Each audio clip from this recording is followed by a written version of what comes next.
안녕하십니까. 과학을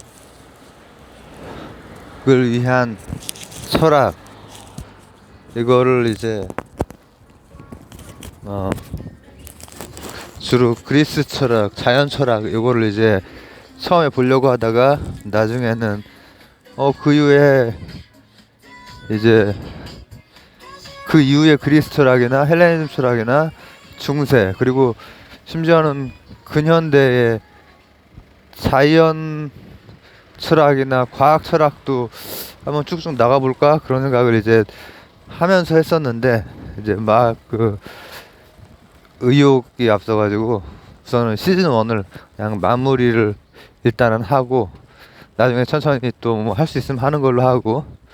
근데 그 시즌 1이 사실 그 주요 인물들을 어떤 이론에 가까운 것들을 해왔던 인물들을 다 언급은 했는데, 하면서 하는 과정에서 막 이게 완전 노동이기 때문에 이 투병 중에 이게 지친 상태에서 뭘 하려고 하다가 이게 빠진 부분도 있고 해서, 마무리 부분은 주로 뭘 하려고 하냐면은 빠진 부분 중에서 이를테면은 뭐 그들이 가지는 성격, 그리고 패러독스라고 하는 거 하나 들어갈 거고요. 그리고 또 고르기아스 좀 덜한 부분까지 해서, 그러면서 소피스트까지 하면서 마무리를 하려고 합니다. 저거 건너야 돼. 근데 이 우선은 그리스의 자연 철학이 전기와 중기 이때까지는, 그리고 후기라고 하는 곳의 앞부분까지도 거의 가시적인 것은 속을 수 있다라는 거죠. 그래서 가지적인 것을 이제 많이 추구를 해요. 그리고 그걸 추구를 하다 보면은 계속해서 막다른 골목에 막혀요. 아포리아라고 제가 표현했던. 근데 그 아포리아가 그냥 단순히 막다른 골목이 아니라 새로운 문제인식을 새로운 문제를 던져주는 곳이기 때문에, 과학에서는 답보다 질문을 더 중요하다라고도 표현하거든요. 그래서 질적으로 그 짧은, 어떻게 보면 이거 고대에 뭐 얼마나 생각이 많이 변했겠어 싶지만은, 어떤 사상 바로 그 다음 때에 다음 제자가 질적으로 다시 한번 비약하고 하는 게 계속 이어지고, 또 소피스트는 좀 다르거든요. 그 다른 것까지를 제가 얘기하기 위해서 첫 시작은 패러독스입니다. 그리고 그 패러독스는 일단 국어용 먼저 합니다. 왜냐하면은 여기 들으시는 분들 중에서 학생분들도 계실 거고, 또 혹은 뭐 국어과 임용고시를 준비한다 그러면 패러독스 아이러니 이거 확실하게 제 거를 들은 다음에 오히려 헷갈리면 안 되잖아요. 제 거의 패러독스는 그리스 어원 가지고 이제 따져볼 건데, 어원 따지기 전에 국어용 패러독스 아이러니 확실하게 짚고 넘어가겠습니다. 패러독스는 뭐냐? 소리 없는 아우성입니다. 아이러니는 뭐냐? 운수 좋은 날입니다. 됐죠? 끝. 두 개 공통점 뭔 것 같아요? 우산을 펴야 되나 말아야 되나. 두 개의 공통점은 뭔가 더 깊은 진실을 나타내기 위해서 쓰는 장치라는 거죠. 근데 두 개를 이제 국어적으로는 소리 없는 아우성, 운수 좋은 날 이것만 하면은 헷갈릴 일은 없을 것 같아요. 근데 명확하게 하려면은 국어적으로도 패러독스는 그 표현 내에 상충, 모순, 독사가 나란히 가는, 소리 없는과 아우성이 나란히 가는, 이 표현 내에서 발생을 하는 것이고, 아이러니는 운수 좋은 날은 그 운수 좋은 날이라고 하는 그 표현 내에는 아무런 부닥침이 없어요. 그렇죠? 그러나 그들은 각각 나름의 효과를 내고 있죠. 그게 패러독스와 아이러니의 차이예요. 그래서 국어용을 먼저 하고 그 다음에 이제 헬라어에서 패러독스가 뭔지, 헬라어에서 패러독스는 아이러니하고 같이 묶이는 게 아니라 패러독스와 에피스테메가 같이 묶이거든요. 패러독스는 보통 의견이나 억견 이런 식으로 그 해석이 좀 되고, 에피스테메는 인식. 패러독스도 지금까지 쓰이고 국어를 비롯해서 여러 가지에서 쓰이고, 또 에피스테메도 지금까지도 쓰이는 말이죠. 뭐 인식 뭐 이런 게 됐고, 뭐 담론의 장 이런 데에서 이제 쓰이는 건데, 패라는 나란히 가는 거고, 독스에서 독사는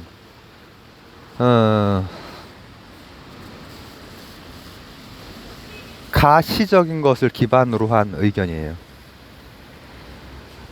그러면 이제 어떤 일이 발생하느냐? 무지개를 보고 어느 부족은, 고대 어느 부족은 김수철의 빨간 색깔 무지개, 빨간 색깔, 일곱 색깔 무지개, 일곱 색깔이라고 봤을 거예요. 그런가 하면 어느 부족은 무지개는 분명히 다섯 색깔이다, 이렇게 봤을 거예요. 그죠? 그러면은 두 의견이 나란히 가죠. 패러독스. 이거랑 종합적으로 안 맞는 것. 그리스 사람들, 그 철학자들이 그토록 가시적인 건 너머의 것, 추상적인 것이 됐건 물질적인 것이 됐건 단위체를 찾으려고 했던 이유 중에 하나는 바로 패러독스를 피하기 위한 거예요.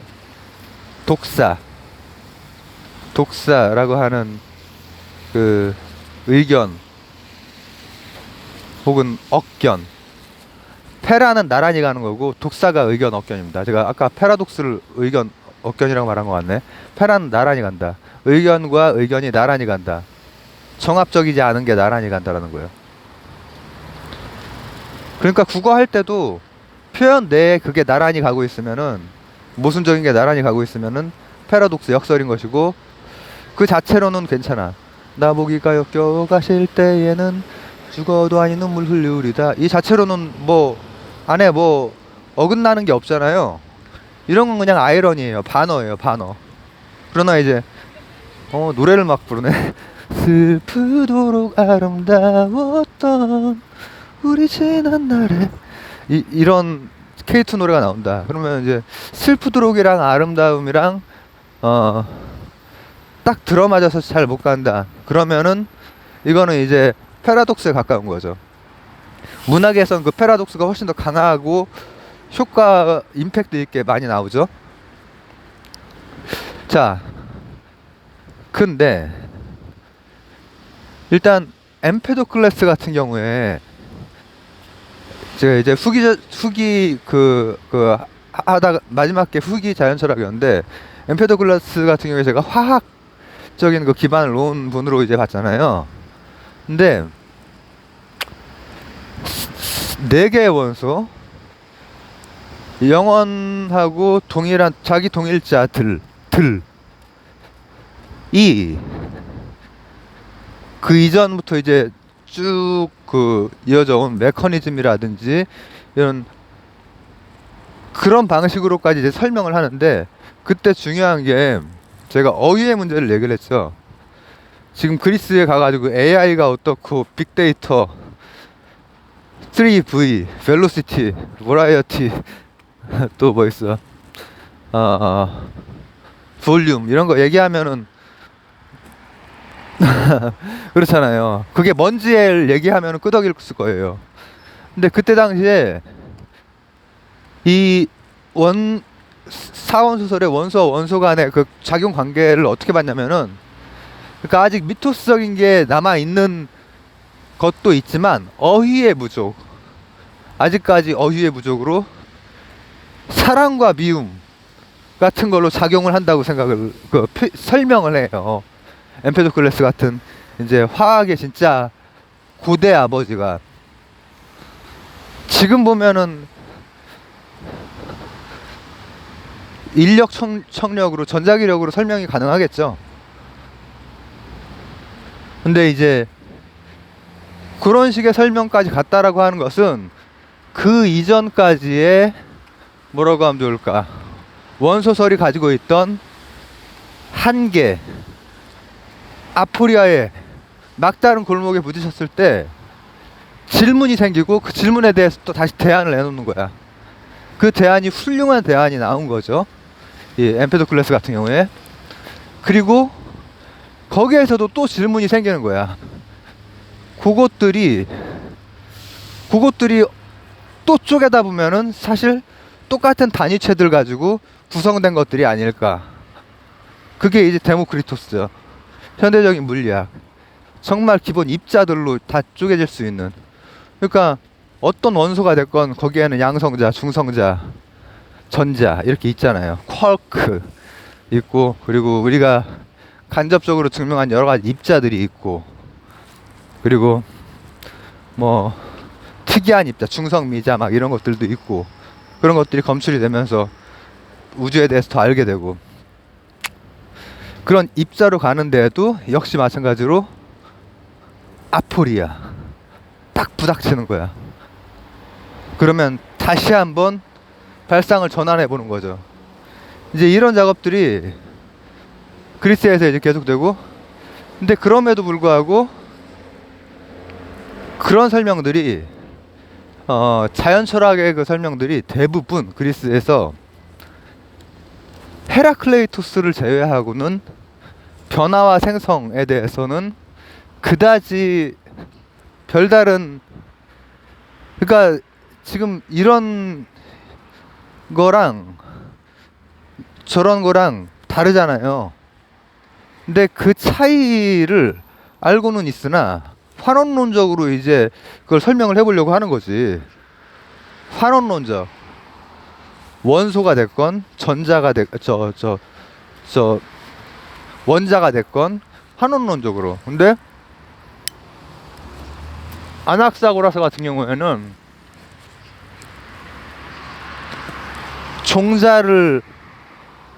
종자라고 하는 설을 펼침으로써, 종자론을 펼침으로써 질적인 그 갭, 심연, 이것을 극복할 수 있는 길을 연 분이죠. 생물학, 종자론. 실제 우리가 지금 현재 그 생시스테폰 외에 유전자가 다 이렇게 갈리면서 그 안으로 이제 분열을 해서 들어가잖아요. 들어가서 나중에 이제 그 다른 개체의 생시세포랑 합해지잖아요. 근데 그런 종자론이라고 하는,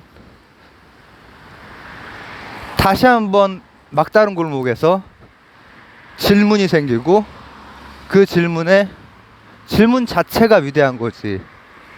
그 답은 그때는 종자론으로, 지금은 이제 그 생식세포라든지 아니면은 DNA 차원에서, RNA 차원에서, 또 이 분열의 메커니즘 이런 차원에서 다 이제 설명이 되죠.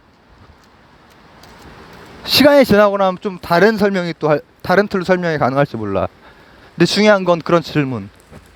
그리고 그런 질문들은 아포리아는 그런 막다른 절벽 같은 곳이고, 절벽이라기보다는 뭐라고 하면 좋을까?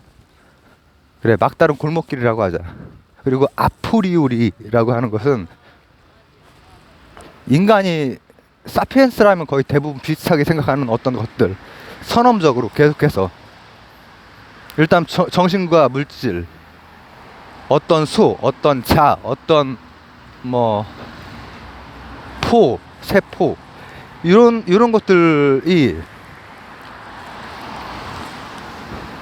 그런 단위체를 찾으려고 하는 것들이, 이를테면은 동양에서는 이기론에서 이제 기의 객형 같은 게, 태호와 객형에서 객형 같은 게 이제 그거란 말이죠. 근데 이제 서양에 비해서 분석적인 거나 정량적인 것, 그때 당시에는 정량적이지 않아. 과학혁명이 일어나면서 정량적이자는 거지. 근데 그 과학혁명이 일어난 토대도 바로 소피스들은 단편으로만 남아있지만, 그렇게 우리가 무슨 설, 무슨 론으로 얘기할 만한 건 없지만, 이 사람들이 바로, 제가 패러독스를 왜 얘기했냐, 독사를 중요시했어요. 가시적인 것 활용할 수 있다. 이게 바로 경험론 쪽으로 넘어가는 거예요. 경험론 쪽으로.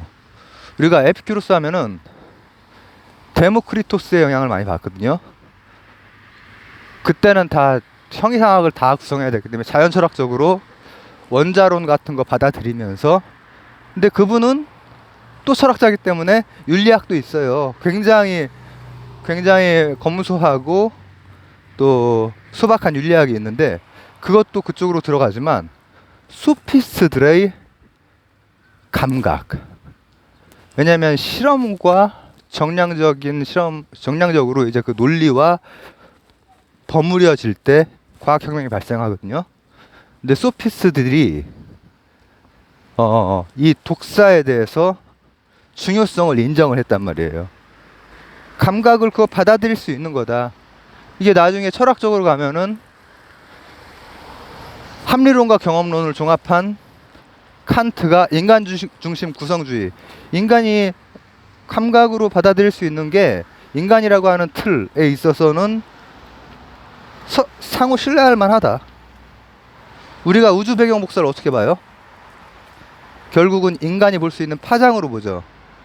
그러니까 독사라고 하는 게 물론 빨주노초 파남보 7개냐 5개냐 이렇게 쌓을 수 있지만,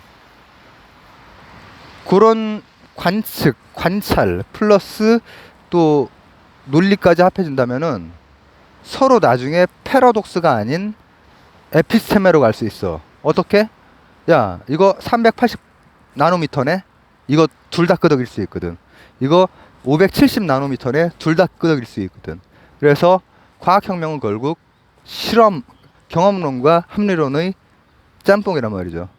칸트가 그러했던 것처럼, 칸트가 인식론에서 그러했던 것처럼. 그렇기 때문에 소피스트들도 이 자연철학에서 주류적인 생각, 주류적인